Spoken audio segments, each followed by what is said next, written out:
Mga boss, kilala nyo ba ang babaeng ito?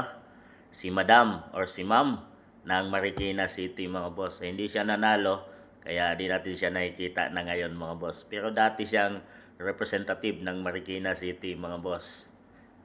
Paktay ka, Stila Kimbo. Totoo ba ito? Nagtatanong lang ha.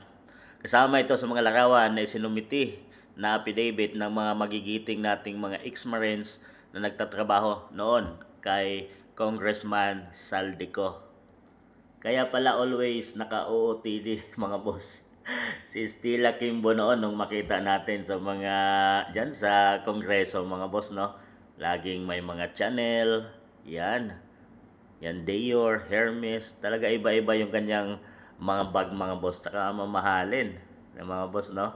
Talagang nachismis yan noon mga boss o talagang kumalat yan sa mga social media yung kanyang mga mamahaling bag. Kaya pala dahil siniwalat ng mga 18 na ex-marine kahapon mga boss na nagde-deliver sila ng pera sa bahay mismo ni Representative Stila Kimbo mga boss. Kita nyo yung mga maletang yan? Yan mga boss.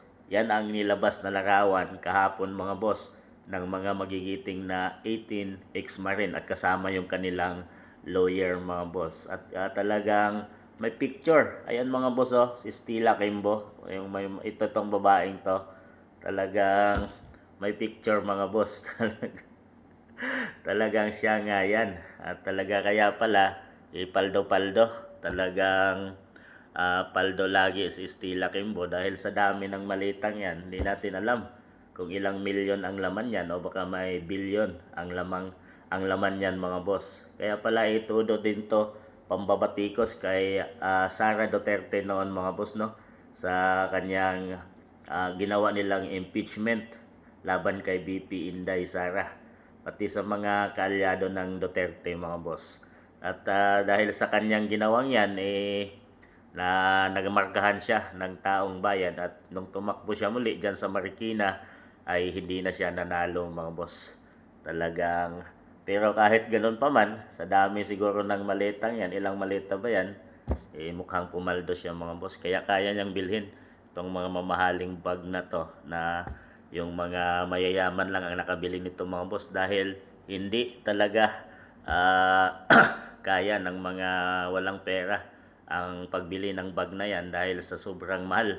Yung mga Chanel, mga Hermes na yan ay meron pa nga abot ng isang bag dyan ay milyon mga boss. So kung ordinaryong tao ka lang ay hindi mo magagawa yan. At kung ordinaryong talagang sahod lang ng isang congressman ay hindi ka siguro makakabili ka ng isa dyan pero hindi ganyang karami siguro mga boss.